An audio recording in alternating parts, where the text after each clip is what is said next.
All right, so we got 4 or 5 verses done. Hopefully that was good. Look, our battle, as we start the afterburn here, which means I can continue talking. Our battle is inside, okay? I know it says, for example, we don't battle with flesh and blood, but with principalities and all these other things. Look, your battle, number one battle, is inside with yourself, okay? You've got to see you the way he sees you. Not the way your mother and father saw you, or your husband or wife saw you, or your kids saw you, or you saw yourself, but the way he sees you, you know?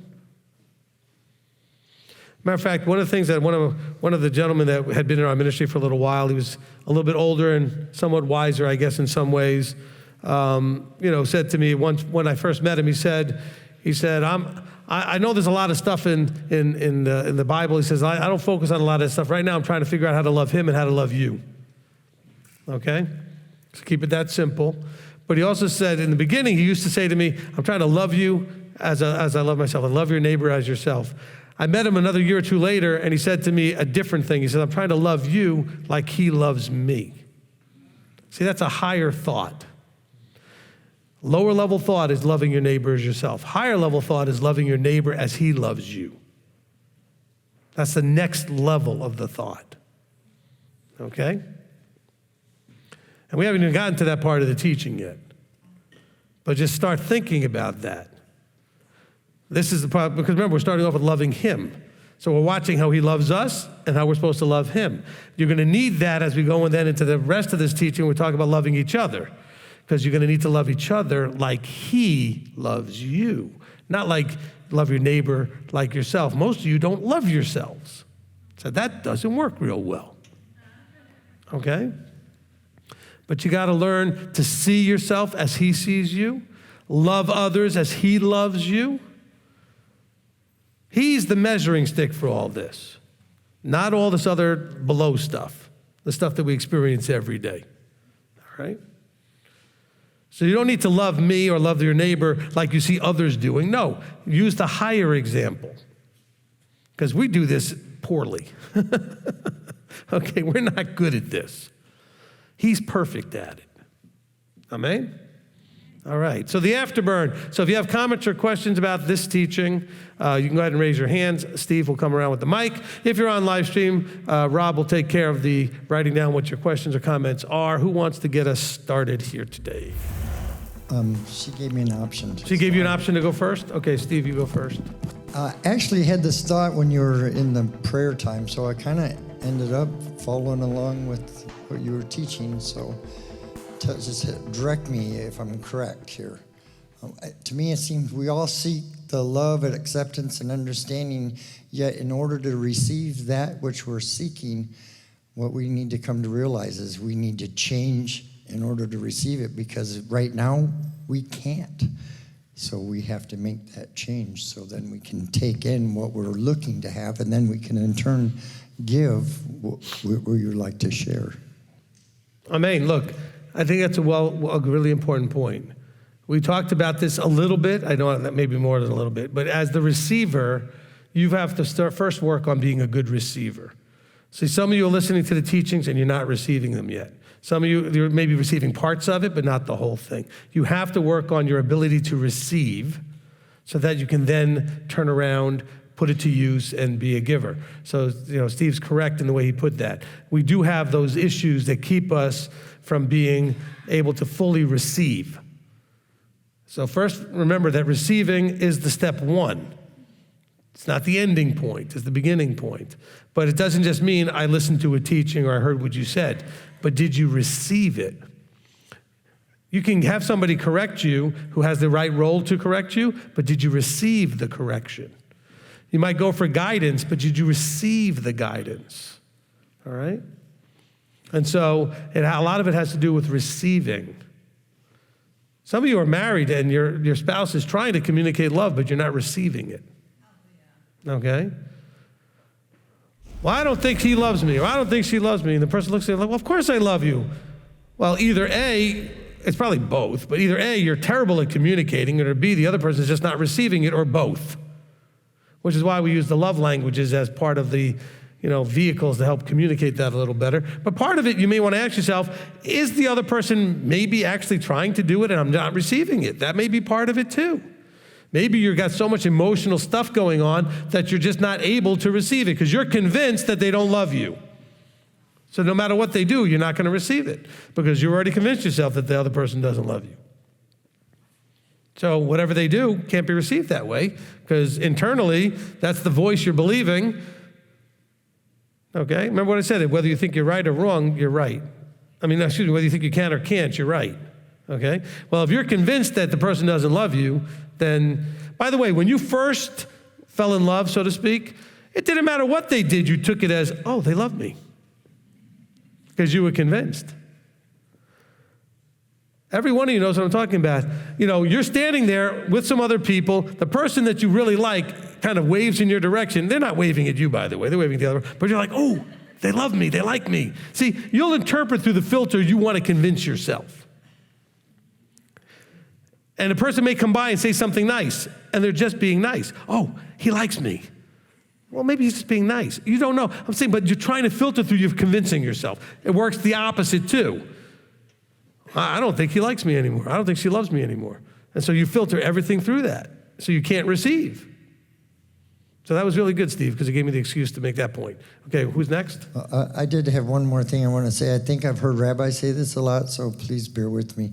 That you can't be full of how he is unless you get the crap out of your life in order to be part of, you got to get that out. Now, I know I never used that kind of language, Steve. Okay. It was probably less clean. I'm sorry. See, some of you missed that. Okay. And one more comment the point that I made was you can't receive if you're already filled up with other stuff. Okay? So you're going to have to get that out to make room for him. Okay, go ahead. And just one more comment. I have to say that the cat is both dead and alive until you open the box. Right, that's another one of those old sayings. Okay? All right, Janet. Shabbat Shalom, Rabbi. Blessed be Yahweh Elohim, King of the universe, because today, thanks to you, obviously first him, but he gave it to you, gave me an answer to a prayer. So I'm very excited about it. Oh, man, I forgot to start the teaching with somebody out there is going to need, no. Okay. I forgot to do that, I'm sorry. So I have a couple of comments and a question at the end. All right, go ahead. So when you were saying you do everything for him and he does everything for you, it reminded me when Olivia and we actually had a couple of books that they recommended to us. Like one was a Love and Respect book for couples, and the other one is His Needs, Her Needs. I don't know if you're familiar with any of them. But the idea was the same. If you focus on respecting your husband, he will love you in return. And if you focus on meeting his needs, he will be focusing on meeting your needs. So it kind of got my attention. I wonder if the marriage covenant is something that he has given us to practice how to do what we're supposed to do with him. Like focusing on him, on my husband, and he will be focusing on me. As we focus on him, he will help us. Amen. Yeah. Amen, absolutely. Look, I'm going to use a kind of a funny example, because we went out yesterday for late lunch, early dinner, so we went to a restaurant. And, when it comes at the end of the meal, you pay the check. And part of the thing that you do when you pay the check is you decide whether or not you're going to give a level of gratuity. By the way, it's not a tip. You don't give people tips at the end of a meal, all right? Okay, the word tip is actually not even a word. It's an acronym for to ensure prompt service, something you do before the meal. At the end of a meal, you give a gratuity, okay? Just so that we understand correctly, all right? But when you go to give the gratuity, it's you're grateful for the service that you got, okay?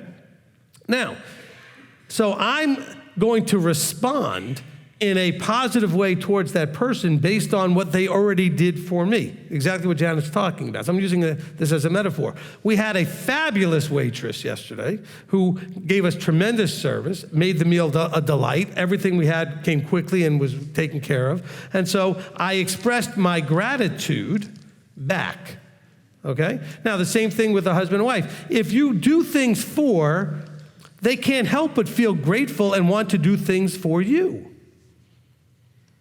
Now, if you've had a bad thing going on for a while, you may have to do a lot of that to overcome them trusting that you're actually doing something and that you don't have some other agenda or whatever, okay? But you need to do, and if you do enough, they have to respond in a positive way unless there's something really wrong with them, because it's a natural instinct for us to be appreciative when people are doing for us to then want to do something back, okay? That is built into us. That's part of the receiving, bestowing sort of thing that he has with us. He gives us, knowing it will stimulate in us a desire to then continue that by giving also. And so, if you're not receiving, you're probably not giving. Oh, I do for him all the time, or I do for her all the time. Do you really? And do you do it consistently? And, really, is that what's happening? Because if you're already in a place that's not good, one or two little things isn't going to be enough to clean that up. And it's kind of like, the old example where you take the very muddy, dark glass of water and you start pouring clean water into it. Sure, the first little bit you pour in doesn't really have any effect at all. But if you keep doing it, eventually it dilutes and clears up, right? But you have to keep pouring a lot in there depending on how dirty it was to begin with. And so if you're in a situation that's already pretty bad, doing a little bit, you're not going to get instant change. So you have to really be consistent and persistent. All right, next. So, the other question I have for you, when you said the more we become like him, the more you can taste of him. My question is, because obviously out of love we want to become like him, so when we do that to pursue an internal growth in our character and our walk, he in return start to open our eyes more, he gives us even more understanding as we're walking this out and pursuing him? Okay, so let me kind of just repackage that a little bit. Yeah. What happens is when he opens your eyes, if he revealed everything to you at once, you would be overwhelmed, you wouldn't know what to do first, and it would be too much. Even the disciples, it says that when he came back, after dying and being resurrected, he opened their mind to understand way more even than he'd already shown them, even though he had just taught them for a period of time, personally. So he's going to continue to reveal more to you. He says, if I give you and you do something with it, then more will be given, okay? But if you don't do anything with what I give you, it'll be taken away. So we have these parables. So yes, absolutely. So yes, he will keep revealing more stuff to you, which is why you can listen to the teachings and then go back a year later, and now you should be in a different place and receive a whole bunch more stuff that you missed the first time because you weren't ready. Okay? If you allow me, just a quick question, this is the last one. Verse 146, so what does it mean to guard your witnesses? Okay, so guarding the witnesses is to basically to say, okay, so when he does things and you're seeing these things as witnesses to what he does and how he does it, that you're actually embracing the message that he had for you in the witness. In other words, he allowed you to either experience something in your own life as a witness or you saw somebody else in their life as a witness, and the value is that you would learn from it and you would value and guard that witness and apply it in your life, okay? Instead of it being of no point. For a lot of people, everything that happened in Egypt, going through the sea was a complete waste of time. Think about it. There was no value to it at all. And that's why they ended up dead in the desert. They didn't guard the witness. They didn't value what they had seen, and it did not change them in any way. Whine, whine, complain, complain. That's what they did instead. Okay? Okay, next. Ken? Yeah, thank you so much. And that question feeds right into what I was going to say about guarding the witness also. And it came to me very similar in the same way you just explained it, but I was connecting it with your discussion about receiving and then learning to give, and then also the connection with the discussion we had about being Messianic, Torah observant. And it made me think about guarding the witness, that if we are growing and learning to walk like Yeshua and understand how we relate to the Torah and being pursuant to the Torah, we're guarding the witnesses of Abraham. Like, we are becoming a witness ourselves in this current day, to where we're protecting and guarding what the heritage that we're studying. Okay, that'll work too. Actually, you know what? The more that this discussion is going about this idea of guarding the witness, let's look at the Hebrew. The Hebrew often is the root is shema, to hear and do, or shomer, to guard or be a watchman over. Okay, and if you're a watchman or a guard on the wall, so to speak, you're observing what's happening all around you. You have a heightened awareness of what's happening so that you can react and respond appropriately to what you see. So guarding the witnesses means you are observing what's going on, knowing what the witnesses have taught you, so that you have a heightened awareness of the appropriate thing to do because of what you've already witnessed. All right? So those who went out of Egypt, who were relatively unaffected in a right way anyway by what they had experienced, learned nothing from it, so that when things were happening now in the wilderness walk, they didn't react to it or respond to it appropriately because they had not guarded over or remembered and paid attention to the witnesses. Okay? In other words, when I see this, it means that. And when I see this, this is the appropriate response. So I see people approaching. Do I just shoot at them? Or do I first ask, who are you? Or do I notice and observe? In other words, what do you do if you're a guard on the wall? All right? You probably have training that says, okay, we see and notice how many are coming. Are they coming in armor with weapons? Are they walking with a cart like they're merchants? You see, in other words, you learn to recognize the signs of different things. Is this safe? Is this dangerous? So we guard the witnesses that help us to understand what we should be reacting to now based on what we have witnessed in the past. So add that to it as well, okay? Now the guarding part is that we're making sure we don't forget the things that we have learned through the witness of the word and the examples of the people that came before us. All right, does that make sense? Okay, next. See, I love the questions because then they force me to answer them and say things that I've never really said that way before. So it's a good way to coalesce the things together. Okay, Jana? I might give Janet a run for her money here. This was a good one. Not that the other ones weren't, but I was nervous. Okay. I know, you were. My feelings almost got hurt. I have a question or comment. You said, I exist for 2 reasons: to receive his love in order that I can be a giver. What if it's really hard to receive love because it's not something that you're used to, that you constantly feel like you have to fight for, and he just... me personally, I'm a giver. That's my personality.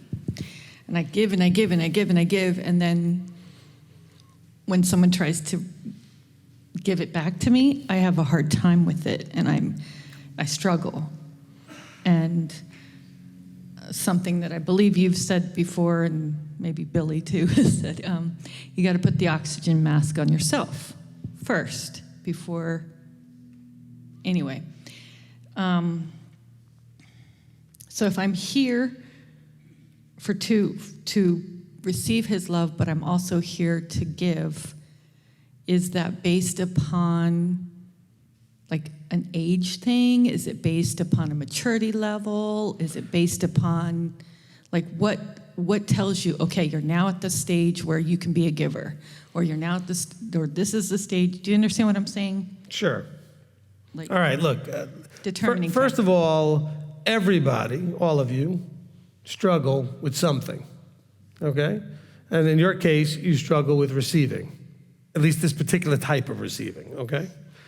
And just recognize that that's okay, that, you know, that's your personal struggle. Everybody struggles with some aspect of this, okay? We're dealing with reality again, right? I'm gonna bring reality into this. We all struggle, just not always with the same, you know, piece of the puzzle here, okay? Now, I think part of the thing is that we have to be careful and say, well, I'm a giver. What's motivating the giving, though? Is it always giving to just bestow, or is it giving because that's what you feel is going to have people love you, or that's going to make people appreciate you? Are you giving to receive in a certain level, but then now you struggle to receive? I mean, what's motivating the giving?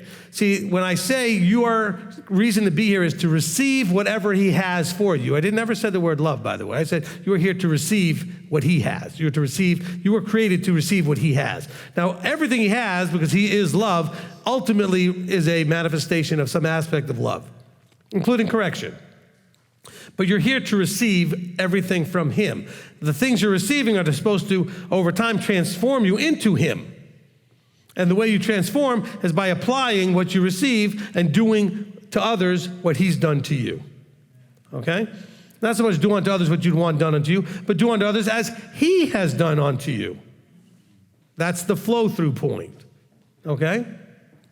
Okay? Okay, if you are that water station and he's flowed water to you, you're not going to flow electricity out. You're flowing water out. You're here to give what you've received. If he's given you food, you flow out food. So I'm using a physical metaphor. All right? These are all physical metaphors. Whatever he's giving you, if he started to give you, maybe you've learned patience, and he's given you the ability he's shown you patience, and you've learned, now you're supposed to give patience. Okay, whatever it is that, he's given you, now you're going to practice it and flow and have that aspect as well. He's been merciful to you, learn to be merciful. He's been good to you, be good to somebody. He's been generous to you, be generous to people. Okay? All right? So that's the more specific way to look at this, based on what he's given you. Now, if you're struggling to receive, that needs counseling. So we can figure out what is it that's broken internally. Why you struggle, all right? There's a damage in there, however it got to be, that needs to be addressed so that you can do something that you were designed to do without struggle. We all have damage, so there's things that we should all be doing without struggle that we struggle to do. Remember I told you, you're all undiagnosed, okay? But you have something. Maybe not high enough to be diagnosed, but certainly you struggle with something, okay? If you know me for more than 5 minutes, you know that I have ADHD issues, and I've got some other, we all have issues. Anybody that knows you knows your issues, and you do too. And some of them need counsel, some of them you can fix on your own. If you recognize, for example, that you have a problem receiving love, there are, I'm sure, hundreds of books out there and other things that you can go ahead and borrow, read, or find online that can talk about the struggle receiving love, right? Aren't there books there? Okay, because Janet works with this industry, and so there's whatever your struggle is, there are stuff. But you know what? We are not students like we should be. We think, well, I graduated school, so why do I have to be a student? Life is being a student. Well, I read the Word. Yeah, well, the Word is a very limited source of everything. I mean, it does touch on everything, but it's a limited source. It's only this big.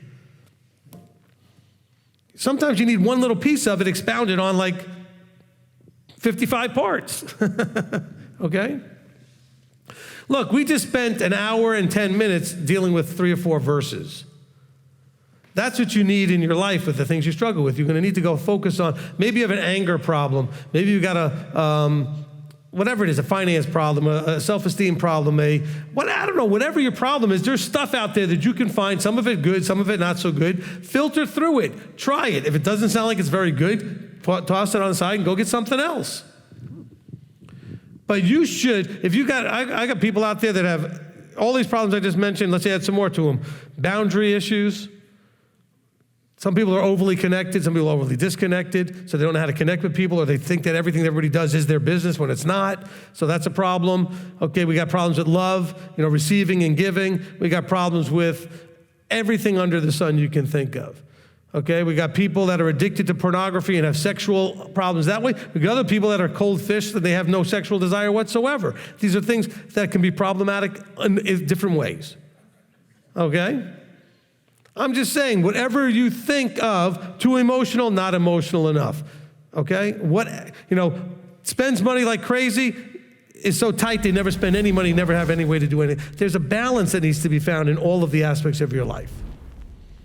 Be a student of these things and learn how to find balance. Now, you have an advantage that most people might not have. A very eclectic, well-exposed rabbi who's been exposed to every possible thing out there. So I might have experience in the things you're talking about to be able to point you towards a resource. Okay? Okay? So you can come to me, and I might tell you, look, this is what I think you're dealing with. Now go out on your own. I'll help you as best I can, and study this. You know, all the stuff you hear from me is because when I was 13 or 14 years old, my parents joined a multi-level marketing thing called Amway. How is Amway relevant to all this? Because that group used to provide their people with an audio tape every week. And that audio tape had nothing to do with signing people up into a multi-level marketing thing or selling products. It had to do with working on you internally so that you could see yourself able to do that. Working on the inside. And my father, who got these tapes, didn't like them, didn't care for it, didn't do whatever. So I'm a kid. I heard him listening to one day, or I heard it playing, whatever. It sounded intriguing to me. I took the tapes.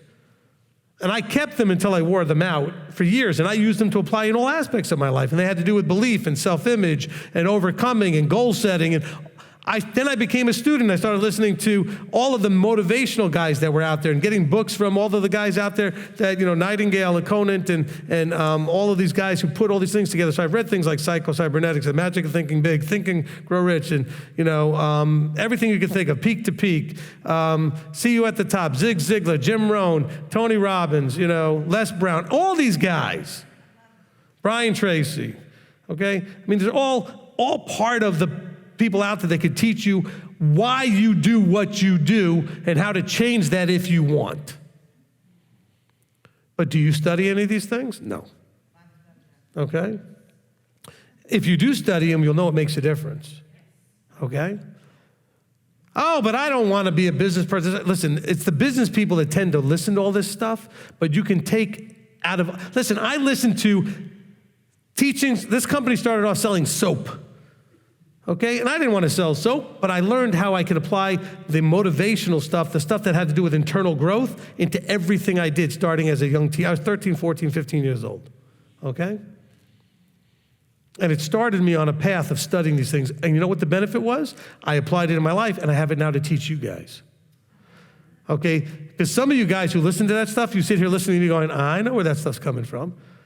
Maybe it's not word for word where I got it from anybody, but you know the type of stuff and my unique way of piecing it together. Because by the way, Les Brown, Jim Rohn, Tony Robbins, they all say exactly the same thing. They just package it differently. And maybe the way one packages it works for you better than the other, so listen to them all. You understand what I'm saying? There's nothing new under the sun. You know that phrase. But you got to go listen to some of this stuff. And by the way, with YouTube, it's almost all on there free. You can find hour and a half, 3 hour long seminars that these guys did. Somebody posted it. Go listen to it. I don't know how legal it is, but almost every book you'd want to read is on audio book on YouTube somewhere. Somebody posted it until someone takes it down for free. I wake up every morning, and after I do my other morning routines, when I'm getting dressed and everything else, I've got my Audible playing with some book about how I can learn to be better me and help you guys be better you. Every day, I put that stuff in. You need to be a student of whatever it is your thing, okay? If you've got autistic issues, you should be an expert in it. If you've got anger issues, become an expert on how to deal with that. If you've got self-image issues, become an expert on that. If you've got narcissistic issues, become an expert on that. If you've got a problem receiving love, become an expert. Study it out. Because then if you could fix you, you can help somebody else fix them if they ever came to you. Maybe not you personally, but you can say, this book helped me, this video helped me, go watch this, go read this. Okay? Does that make any sense to anybody? All right?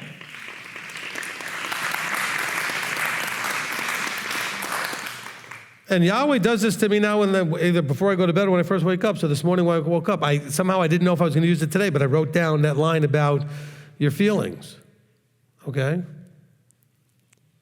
I don't feel like I can. Well, then you can't. All right? You got to know that you can. because your feelings are going to mess you up. Well, I don't feel like he's ever going to love me. Well, then he won't. Not the way you would ever feel it. I'm not saying he won't, but you understand what I'm saying? He'll love you, but you'll never know it because you can't receive it. That's kind of what you're talking about. Well, how could he ever? Well, you don't understand, Rabbi, what I did in my life. He called you with all that. He knows all that. So why do you think all that's an excuse? See, you are the problem. You think it's an excuse. You think he can't love you. Because you know why? Because other people have rejected you because of that stuff.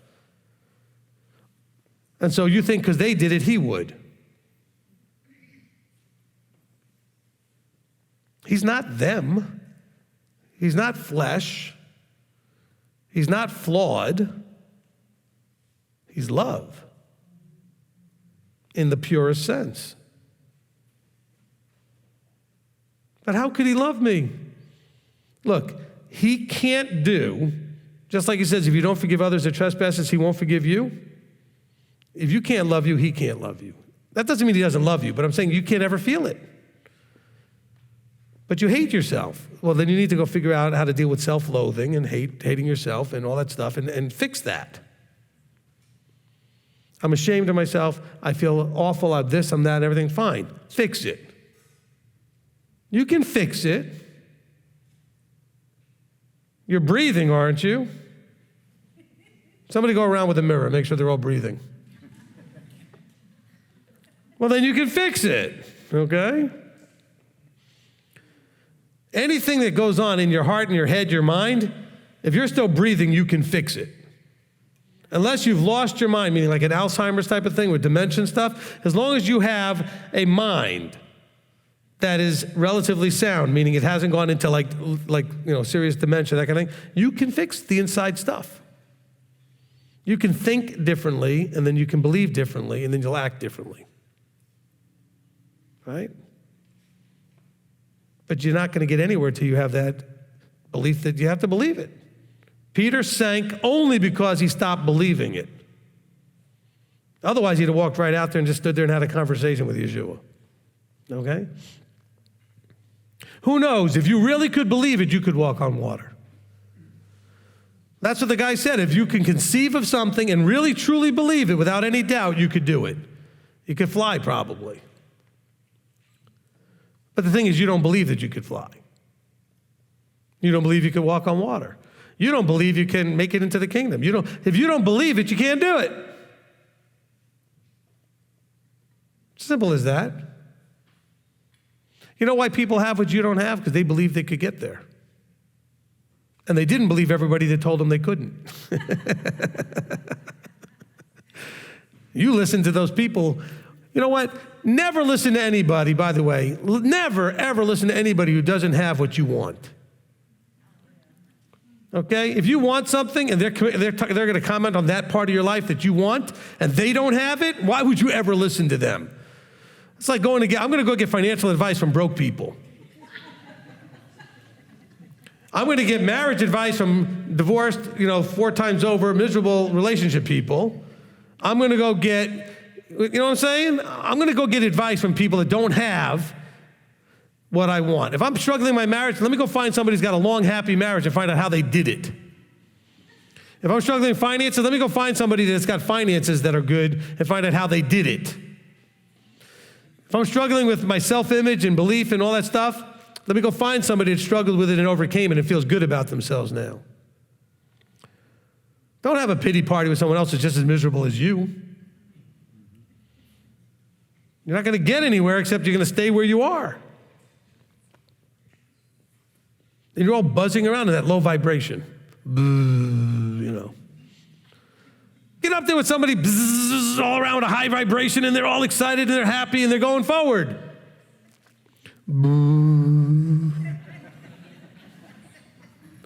Oh, my life's no good. I'm nothing. Life's awesome, man. Let's just keep going. Great. Let's do it. We're going to the kingdom. Isn't everything great?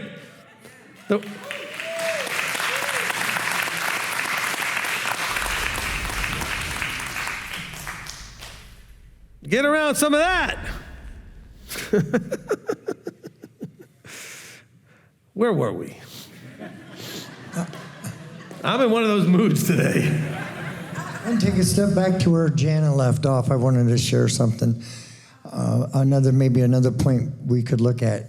There was a great hurt for me when my wife and I, Evelyn and Evan's mom, separated.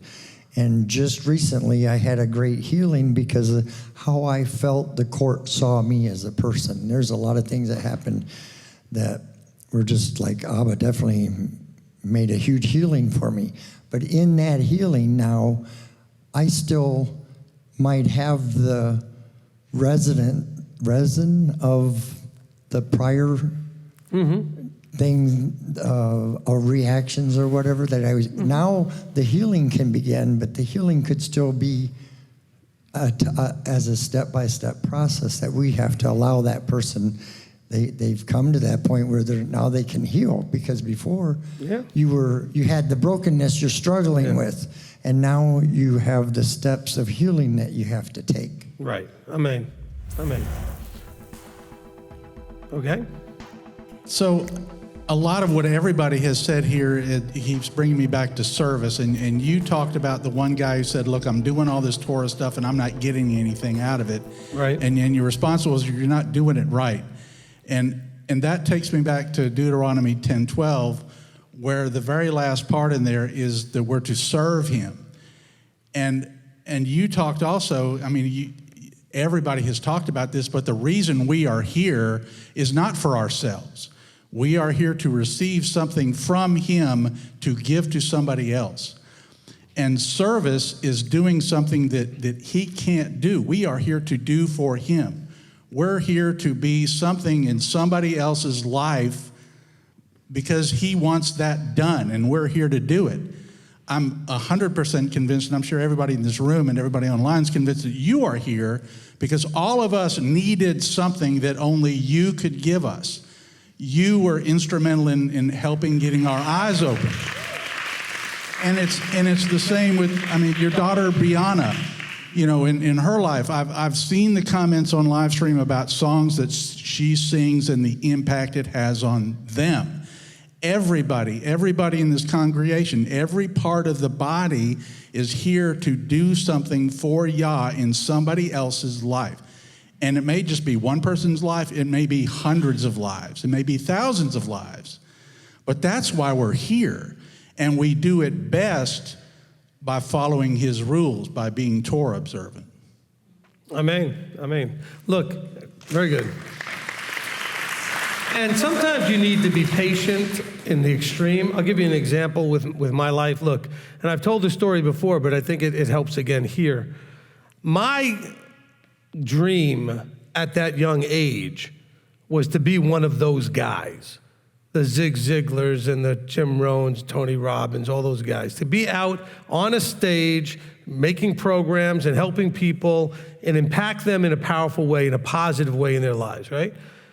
And I was frustrated for 20 plus years from that thought until he gave me an opportunity to do it through this format, okay? And even then, I really didn't do this in that full way until recently, in the last few years, where it's opened up to turn into allowing to connect the Torah to this other stuff together, okay?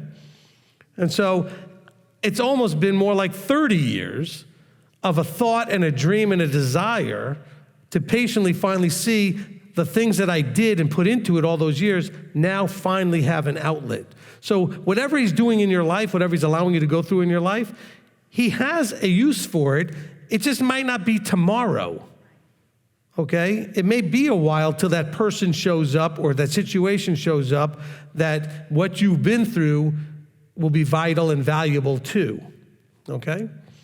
And so I'm just going to make that clear because, and again, he used my brother to point that out to me, by the way, because I mean, once I came into ministry and he saw some of the things that I was doing, I asked him, he's very good with social media and with product evangelism and getting product information, whatever you do, and services. And I said, look, can you look at what I'm doing and help me reach more people? What am I doing or how do I do that, as far as getting the word out there on different platforms? He's familiar with I said, look, and to do that, you probably need to look at everything I'm already doing. So look at my website, check out a teaching just to kind of get a sense of what I do. I know he's probably never heard one of my teachings up to that point. And when he got back to me, he said, look, remember when you were younger as a kid, and I'm his older brother though, but and you wanted to be like this motivational speaker guy and everything, he said, you're doing it. You're just not in the way you thought, And I said, you're right. I never really thought about it. I'm impacting people in a powerful and positive way by giving them things that they can do in their life that's impactful. I just didn't think of it in this format, okay? Which also means that whatever he's going to do with you is not going to be necessarily the way you thought it was going to play out. Just trust, as Pete pointed out, that it's going to happen. You're going to be useful in some way to somebody because of what you've been through and what you've accomplished and your growth and your overcoming and your experiences. Okay, well said, all right? Because, I can tell you right now, I could do this all day because I don't love anything more than that. Talking about Yeshua, Yahweh, Torah, and motivational stuff to help you figure out what's inside and fix it and get it to... I could do that all day and all night. It just is my favorite thing to do because that's what he made me to do. When you finally come into congruence with what he made you to do. And so, and I've always been told that everything those guys teach is actually from here. And it is. And now I'm able to show it to you. Because it's all in here, okay? As a man thinketh, right? Okay, anybody else? Rob, live stream? Now that it's already 5:30, can you give me 5 or 6 of them that I could do in 30 seconds each? Yep, we'll shotgun them here. From Jesse, is there a correlation between Psalm 139, verses 23 and 24, and what was discussed today in Psalm 119? Well, there's going to be a connection. Okay, so 139:23 says, search me. This is like Brianna's song, Search Me, Oh Yeah. They go, when you hear her singing that, right? I think, is that Shira? Somebody I forget who wrote that song. Anyways, search me, oh yeah, but he says, search me, oh El, know my heart, try me and my thoughts, I think it's Shira's song, and see if an idolatrous way is in me, etc., lead me in the way of everlasting. That's going to apply to everything that's introspective. Anytime that you see David doing introspective stuff, those verses would apply. Does it apply specifically? Not exactly, because David's not really saying, search me to figure out if I've got problems. He's saying, I need you, I study all this stuff, and yet still I feel like I need rescuing and people are still coming after me. Okay, so it's kind of a different approach. Okay, from Philip Mason, in verse 145, is it correct to say that in a proper context, with all my heart should be a deliberate, logical, and emotional action? Well, yeah, with all my heart is going to include that you're thinking about it, you've got your emotions, but they're under control, you're being rational, logical, it's through relationship, it's everything, okay? I've called with all my heart. Now, in this case, verse 145 is more of the metaphor you would normally think, okay? So other times you see with all my heart, it can include all those things. Here he's just saying, look, with everything that I've got, I've cried out to you, okay? So it doesn't necessarily mean that it's been necessarily all logical and rational and everything else. I've been just crying out to you. I'm messed up. I need help. I've cried out to you. Save me. Okay, think about the state you're in when you cry out and you need saving. Okay? So it doesn't always have all of that rational thinking to it. Now, he tries to balance it, though, by bringing in the logical and rational by saying, save me so I can guard your witness. Or I've cried out to you so I can observe your laws. So he's trying to show that there is a balance. But it's an outpouring of emotion, the crying out. Okay? And he's trying to show, but I have it balanced as best I can through observing, through wanting to guard and keep. Okay? Okay, from Shaquez Lee. So, Rabbi, where does Yahweh address how he sees us as outlined in Scripture, or can you explain how he sees us? If you have a low self-esteem, how can we receive how he sees us? Man, there's probably a whole lot of verses that you can go to for that. Look, okay, he made you. That we all have that, let's bring reality, right? We do the old thing, not the old, it's a relatively new thing I've been teaching you. Bring reality in. Reality number one, he made you, okay? I like the old shirt things the kids would do back in the day. It says, I know I have value because God don't make junk, okay? Okay, he made you, all right? That's number one. Number two, he called you, meaning he opened your eyes and ears to understand his desire, his word, his instruction. You can understand what he said. It's like you've got the translation, programming now in your head to understand what he's talking about. Okay? So why would he do that unless he valued you? See, because the low self-esteem means that you don't feel value. By the way, the key phrase is, I have low self-esteem. See, the I is the problem. You don't see you right. Well, but other people they didn't see you right either. Why are you listening to them? See, the problem with people with self-esteem problems is that you have become so attached to that nobody can speak into that now. So if I tell you I love you, I tell you you're awesome, I tell you you have value, it's running upstream against all of you and other voices convincing you that that's a lie, convincing you that it's not true. So you are now in the same problem we talked about in several of the conversations here, that you're not able to receive. Because you don't believe me, because you've already decided to believe something else. You can't believe this. And guess what? If you can't believe it, then it will never be true.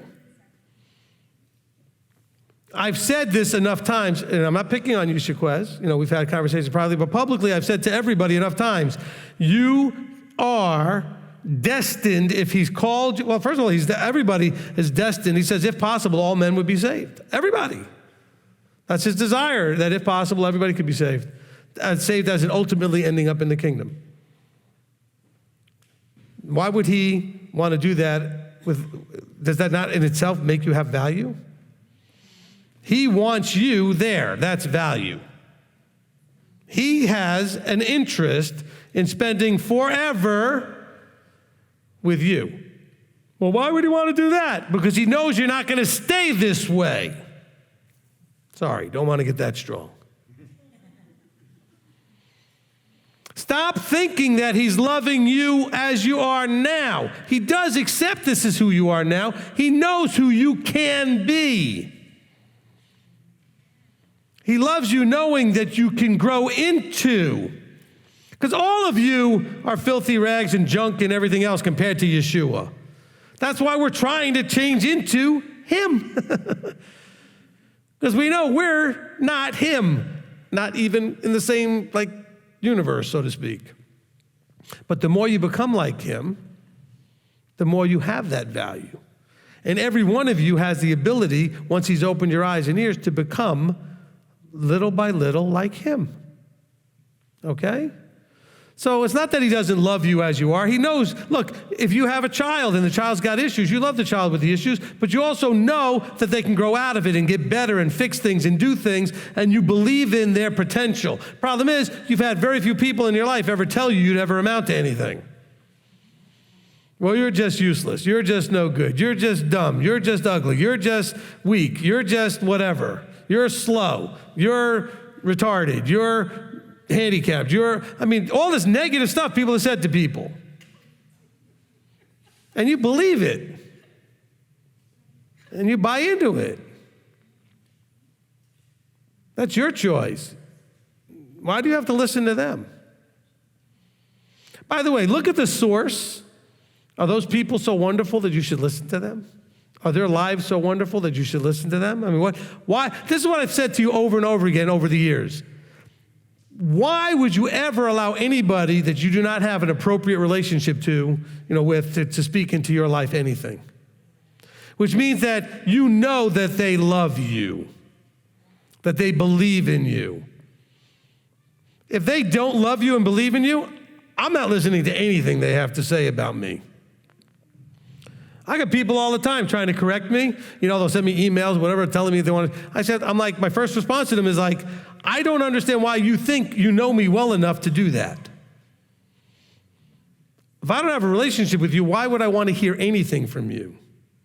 I don't know where it's coming from. I don't know if you love me and care about me, or if you're just trying to, do whatever you're trying to do. I don't know what your agenda is. So Shaquez, stop listening to these people. I've already told you, you can do this. I love you.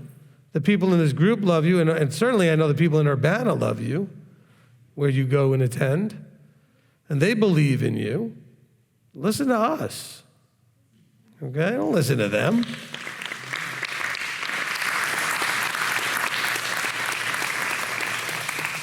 And don't blame them.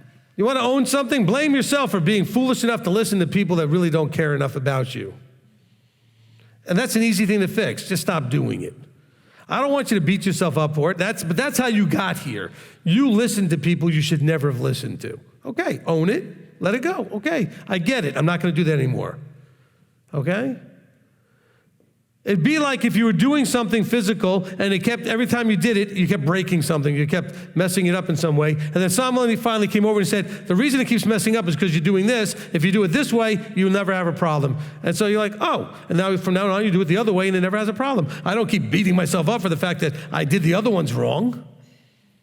Whether I'm cutting something or drawing something, whatever I'm doing, I'm making something, building something. Oh, now I know the right way to do it. Great.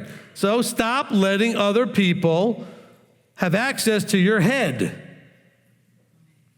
and your belief system. Be the gatekeeper about what goes in your head. Well, I think you're blah, blah, blah, blah, blah. Okay, I appreciate that that's what you think. I don't like to choose to believe anything you just said, and I will just not receive that, thank you. Okay?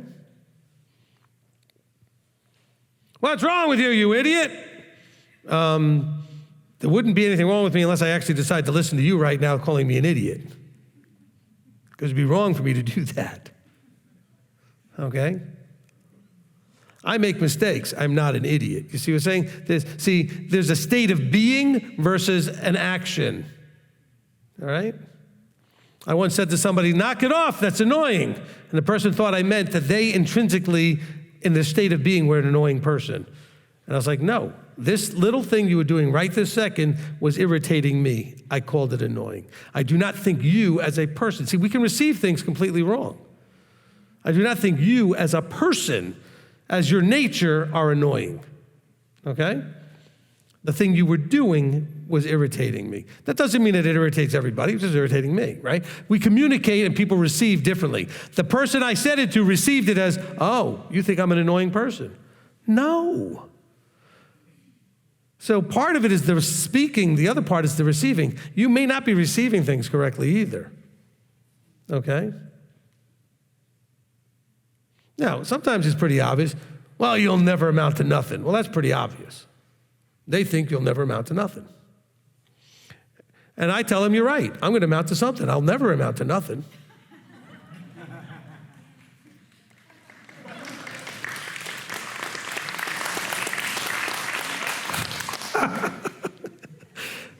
I just made that up. Okay. Next. I'm hungry. It's 5:40. From Meek Stalin, he may have answered this, is how do you start to see yourself as Yahweh does when you struggle with self-love? Because I don't even know how to do that. Okay, you need to, okay, let me make it more clear. And by the way, that's Chuck's son. Good to see you, Meek, on there. Find somebody that loves you. And you know somebody that loves you, okay? Find somebody that loves you and listen to them, okay? Stop listening to all the people in your life that really didn't love you, but find somebody that loves you. Meek, your father loves you. Listen to him, okay? I know that man loves you. So if he tells you that all kinds of positive things and encourages you, listen to him. Okay? That's how this got to start. Don't listen to people that don't love you, don't accept you, don't believe in you. Oh, but nobody does that. And that's not true. You're just not ready to receive that, okay? You know there are people out there. You just don't trust it or believe them because they said it. 57 other people said the opposite, so they must be wrong. I'm going to listen to the 57 people telling me all this dumb stuff that's wrecking my life. From Nikia Andrews, is self-esteem a good / or bad thing? Is there a worldly versus biblical understanding of self-esteem? She says, in my mind, it means to esteem oneself. Please help me understand what I'm missing. Look, let's not confuse self-esteem with raging ego, okay? Pride and ego. Self-esteem, we're talking about that you believe in yourself and you love yourself in an appropriate way and you feel good about yourself. In other words, I'm me and I'm okay with that. I like being me, okay?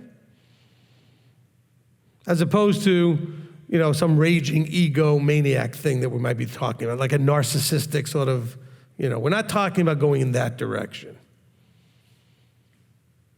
There's a lot of people that because their esteem level is so problematic, they end up having a lot of rejection issues, a lot of self-loathing, a lot of self-hate, a lot of just feeling, why, obviously I'm not lovable and nobody thinks I'm not worth anything, so why do I even exist? There's a lot of that can happen when your esteem gets that low, okay? So there's an appropriate level of self-esteem. From William R., is giver versus receiver similar to initiator versus responder? Do they pair up in the color system also? I mean, look, the initiator is obviously more of the, I guess you would call that a giver versus the responder being more of the receiver. But the thing is, and the colors too, you can find ones that tend to be more things outflowing and more those that are more receiving. But it's not what we're talking about here. We're not talking about things from a personality point of view. We're talking about from a much more functional point of view. Abba has things for you to receive, and you're designed and intended to take those things and have it bear some fruit going forward that others would be able to benefit from. The personality is more the way it flows. Because I can tell you that some of the most generous giving people I know, probably almost more so than the initiators are the responders. Okay, I know some really giving responders. So I don't know that you could really make those analogies, okay? All right. Same thing with the colors. I don't know that I don't think it has anything to do with that. All those things are just the methodology and how they do it, as opposed to whether or not they do it. Okay? That was the last one? I have one more on here, but Go ahead. Says from, I can't even pronounce this name. It says, Rabbi, can you please talk about the capacity to receive? Okay, that's a good one, and we'll finish with that. All of you have an initial capacity. And the initial capacity meaning, based on everything that has gone on in your life, your capacity to receive is either going to be greater or smaller at this point. Either way, it's not as big as it could be, all right? But it depends on your life experiences and all the other things that have gone on to this point, how well you're able to, what the capacity you have to receive, okay? Same thing with your ability to give. But with practice, with intention, with doing it purposefully, you can then expand your ability to do both. You can have much more capacity to receive and also more capacity to give, all right? So don't worry about how you start. Everybody starts wherever they start. But recognize wherever you start, it's just a starting point. There's a whole lot more capacity that you have beyond what you even realize you can do in everything, by the way, in life. You have no idea the capacity you have to handle challenges, to overcome things, to give, to receive love, to give love, to receive love. Everything in your life, you are just scratching the surface on your capacity. All right, if you'll all rise, we're going to go ahead and close in prayer.